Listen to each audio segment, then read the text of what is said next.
Πες μου να ακούσω, φίλε μου, ποιος είσαι για να μάθω. Το όνομά σου δείξε μου και πού πηγαίνεις πες μου. Έχω το πρόσωπο νεκρού, μα στέκομαι στη μνήμη.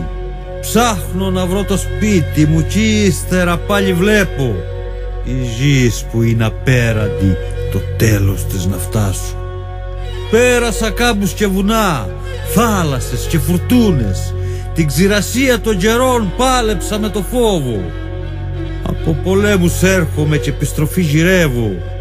Αλλού με είχαν βασιλιά, με λέγαν Οδυσσέα, και μια υφάντρα καρτερή που φαίνει και ξεφαίνει. Χάθηκα μες στις θάλασσες, στους ξεραμένους κάμπους. Χάθηκα μες στις σκέψεις μου, στον ταξιδιόν το μάκρος.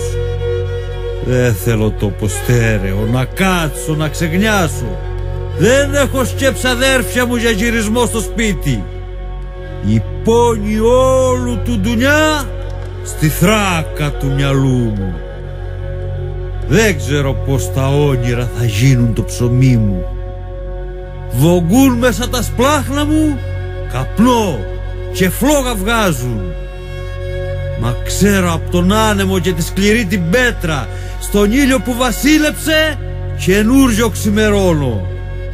Ξέρω να βλέπω στο νερό τα πέρατα του κόσμου, αχόρταγος ταξιδευτής πανίζει νέους δρόμους.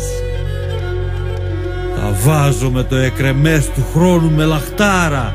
Ψάχνω το λίχνο τον παλιό που η φλόγα δεν παλιώνει. Ψάχνω τον ήλιο στις κορφές, τα αέρα το τραγούδι, την άρνηση, τη γέννηση, το θάνατο, τη μοίρα. Δεν θέλω τόπο να σταθώ, ούτε να επιστρέψω.